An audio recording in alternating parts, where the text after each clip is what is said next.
transparent calling card. 6'5 is 6'5. Wala. Saan ako makakakuha ng ganun? Kung ako ay plain housewife, ako ay nag-start na rin mag-TikTok affiliate, merong bumili, magkakaroon tayo ng komisyon.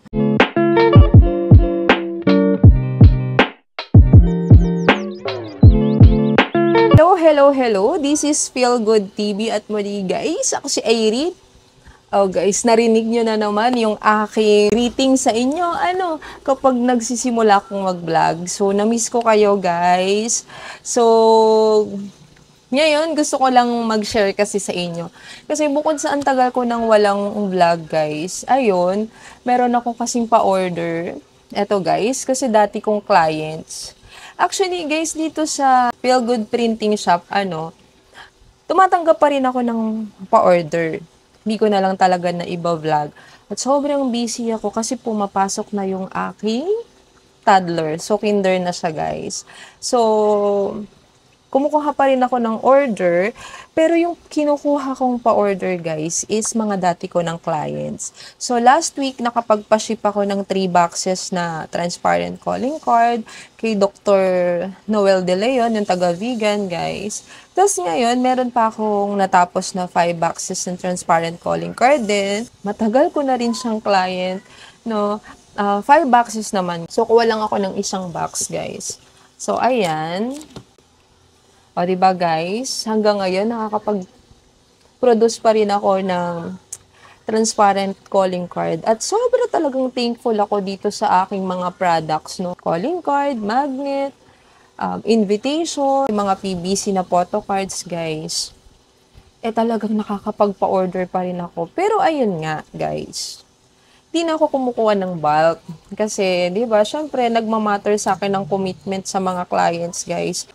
Kumukuha ko ng order, yung kaya ko lang gawin. So, sayang kasi, kung hindi ko ma-share sa inyo ito ngayon, may pagkakataon naman kasi akong mag-vlog. Kasi walang pasok yung anak ko. Tapos ito, may tinatapos din ako na PVC na photo cards, guys. Regular client, si Ma'am Eliza. So, siguro may pa-event sila ngayon. Kaya nagpagawa sa akin. 600 to, guys. So, nangihinayang kasi ko na hindi gawin. Kung kaya ko rin lang. Kasi tulad nito, 600, guys. 600 pieces. Magkano yun? 3K. Yung 5 boxes na transparent calling card, magkano siya? 3.5, guys. So, 6'5 is 6'5. Wala. Saan ako makakakuha ng ganun? Kung ako ay plain housewife, kung wala akong ganun na pinagkakaabalahan, saan ako makakakuha ng ganun? So, sayang. Kasi ang simple lang naman. Lagi ko rin naman ginagawa dati pa. So, bakit hindi ko gawin? Ba't hindi ko kunin? 'Di ba? So, ang sinasabi ko lang, guys, na gusto ko siya gawin, gusto ko siya kunin kapag kaya ko siya i-commit, guys. Kasi commitment ay mahalaga sa negosyo. Simpleng negosyo man to, guys. Pero commitment pa rin. So, sobrang halaga sa akin ng commitment. So, kaya regular clients ko lang yung kinukuha ko. Kasi, nasa akin na yung mga layout nila eh. Ipiprint ko na lang. Tapos, itong K-pop, si Ma'am Eliza laging nagsisend sa akin. So, print na lang din, guys. So, ayan. Gusto ko lang talaga i-share na existing pa rin yung Feel Good Printing Shop. Kahit ako ay nag-aasikasong nanay, no, sa aking mga anak at sa aking pamilya. So, naisisingit ko pa rin na mag-small business dito sa bahay. Kasi sayang. Plus, guys, gusto ko lang din sabihin sa inyo na bukod sa printing shop, home-based printing shop dito sa bahay, ako ay nag-start na rin mag-TikTok affiliate. O, diba? Syempre, hindi naman tayo papahuli doon, guys. Pag TikTok affiliate, napakarami kayang gumagawa. So, why not? Isingit natin. Ba't hindi natin gawin, no? Kung ang daming gumagawa, ang daming mahihiyain na nakikita mo sa TikTok na ginagawa nila ang pag-affiliate. Kasi, kahit mahihiyain sila, ginagawa nila kasi sobrang makakatulong. Lalo na sa atin, no? Sa panahon natin ngayon, tayo naman lahat ay hindi nakaila sa ating lahat na halos lahat ng kailangan natin sa bahay, sa ating pansarili, halos lahat ng nabibili na natin online sa TikTok. So, meron na tayong mga items sa bahay. So, gagawa na lang natin ng video, tapos i-upload natin. So, ma-share ko lang, noon, last November 2024, nag-start ako na mag-upload ng video sa TikTok. Tapos, na nakagain na ako ng 600 followers. Kasi yun ang requirements ni TikTok, guys. 600 followers, tapos ipapa-approve mo. Papa-approve mo sa kanya. Once na na-approve ka, pwede ka na maglagay ng yellow basket. So, alam naman natin, guys, pag maglalagay ng yellow basket, tapos merong bumili, magkakaroon tayo ng komisyon. So, di ganon, guys. Na-approve ako ni TikTok. Nakakapag-start na ako maglagay ng yellow basket. Kaya lang, syempre, may mga nag-follow sa'yo. Nung wala ka pang yellow basket, may mga nag-follow sa'yo na nag-unfollow ngayon.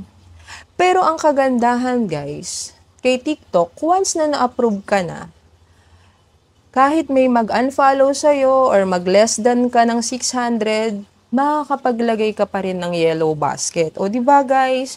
Parang andali. Parang andali kung iisipin. Siyempre, kailangan natin isipin na madali. Kasi, magbi-video ka lang naman. I-enjoy mo lang yung pagbibideo. May items ka naman dyan sa bahay.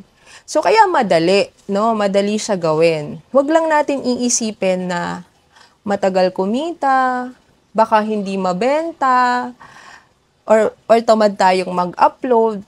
Doon tsaka papasok sa isip natin na mahirap kasi ang laki agad ng expectation natin eh. Marami kayong items din sa bahay na sa TikTok nyo binili. So, once na na-approve kayo, yun muna yung simulan nyo, guys. Yung mga items na nandyan sa bahay nyo. Para hindi na kayo maglabas ng pera. Siyempre, yung iba ang pinoproblema nila, bibili ng items, para may magawa ng video. So, ang gawin nyo, doon kayo magsimula. Kung anong items meron dyan sa bahay nyo, gawa nyo ng video. Tapos, i-upload nyo. Tapos, siyempre, hindi naman tayo mag-expect agad na may bibili or makakabenta agad tayo. The more na marami tayong videos, the more na may possibilities. No, hindi natin malalaman kung ano yung video na magte-trending, kung ano yung video na papanoorin. Magugulat na lang tayo, maraming views, tapos may benta tayo, may commission tayo.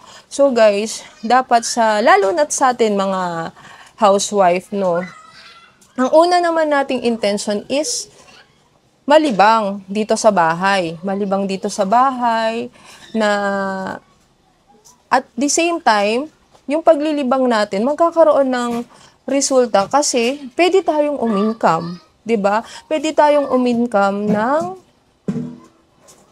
pagdating ng araw or meron kasi silang sinatawag 'di ba minsan yung parang biglaan.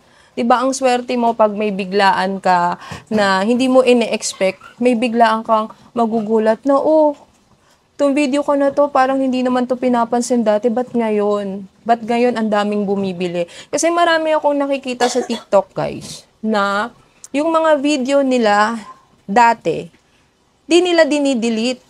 Hayaan mo lang dyan yung video mo. Kasi magugulat ka na lang na yung video mo dati, parang yun yung maraming nagvo-views. Parang yun yung maraming bumibili. So, upload lang tayo ng upload, 'di ba? Ng video natin. Huwag tayong mag-expect agad ng kita. Although yun yung purpose natin. Pero kasi kung iisipin mo agad yun, syempre hindi naman madali. So, lahat naman ng mga naging successful sa pag-YouTube, sa pag-affiliate, dyan sa TikTok, lahat yan nagdaan, guys. Sa pagsisimula, 'di ba? Sinipagan lang nila, tuloy-tuloy lang sila, hindi sila tumigil. Pero kung titigil tayo, guys, hanggang doon na lang yun. So, hindi natin makukuha yung resulta na kung ano yung gusto natin. So, dapat, guys, tuloy-tuloy lang tayo. So, nag-start ako November, guys. Hindi ko pa masyadong sinipagan. As in, kung ano lang yung kaya kong magawa. Kasi sinisingit ko lang sa schedule. Dahil nga, priority ko yung mga anak ko, yung pag-aasikaso ko sa kanila, hatid sundo ko. Pagkasundo ko dun sa bunso ko, saka ko gagawa ng video. Pero dapat minsan nasa pagma-mindset din na trabahuhin natin, no? Parang i-commit natin yung sarili natin na trabaho na natin to. magandang trabaho kasi nasa bahay lang tayo, wala tayong oras. Hawak natin yung oras. So, yun yung gusto kong i-share sa inyo, guys. Kaya, sa tinagal-tagal na wala akong ginagawang video, talagang masyado akong busy dito sa bahay, lalo na sa mga anak ko. Pero, gumagawa ako ng pagkakakitaan na maitutulong ko sa pamilya. Hindi lang tayo masasabi na plain housewife. So, kung kaya ng iba, guys, kaya rin natin. So, kung nahihiya tayo, labanan lang natin yung hiya natin. Kasi sarili lang naman natin yun eh. Sino pa bang lalaban sa sarili natin? Kasi pag nahiya tayo, guys, paano naman natin ma-achieve yung ginogol natin, no? So, habang nandito tayo, habang maraming pagkakataon, habang madali gawin na mag-video, wala namang bayad, na sooner or later, tayo pa yung mababayaran doon sa effort natin. So, gawin natin, guys. So, yun, in-update ko lang kayo, guys, no? In-update ko lang kayo sa pinagkakaabalahan ko. Baka sakali kasi ikaw na nanonood, na gusto mo rin mag-TikTok affiliate, nahihiya ka lang. So, baka sakaling makatulong tong video ko sa'yo, no, na ma-motivate ka, ma-inspired ka, na gawin din. At saka, wag natin agad isipin ang pera-pera lang, no? Isipin natin sa ngayon, nagbi-video tayo, kasi nag-e-enjoy tayo, lahat naman gumagawa ng video, no? Parang bonus na natin pag umi-income. At pag umi-income ka, guys, mas ma-i-inspired ka ba? Totoo. So, gawin natin to, guys, no? Sayang kasi ang daming gumagawa, so wag tayong pahuli. So, ako nagko-commission na, guys. Di man ganun kalaki, guys. Pero nakita ko na posible pala talaga, no? Posible pala talaga na yung video ko, kikita. Nag-video lang naman ako. Binayaran pa ako, 'di ba? So, ganun lang yung thinking, guys. So, tapos lagi nating isipin na kaya nga nila, so kaya ko rin. So, ayun, guys, tatapusin ko muna tong aking ginagawa at ipapaship ko kasi. Talagang gusto ko lang mag-vlog para ma-share sa inyo at para ma-update ko rin kayo, para makita nyo ko kahit hindi nyo naman talaga ako gustong makita. Hindi, para dun sa mga viewers ko talaga na naghahanap, so nagtatanong, bakit wala na akong vlog? So, ganon, guys. Pinag-iisipan ko kasi na maiba na yung vlog ko. Kasi nga, hindi naman ako laging may order sa printing. So, pinag-iisipan ko siya na i-vlog na ng iba, mag-switch na sa iba. Yung pwede kong i-share sa inyo na twice a week, pero wala pa kasi akong maisip. Kaya hindi ako nag-a-upload. Kung makikita nyo, parang mga short-short lang ang ina-upload ko para lang ma-update yung aking YouTube channel. Sana yung mga viewers ko na aking naging viewer, na aking naging viewer dahil sa aking paggawa sa shop, ay magstay pa rin kayo, no? Magstay pa rin kayo sa akin kahit hindi na ito yung aking content. Okay?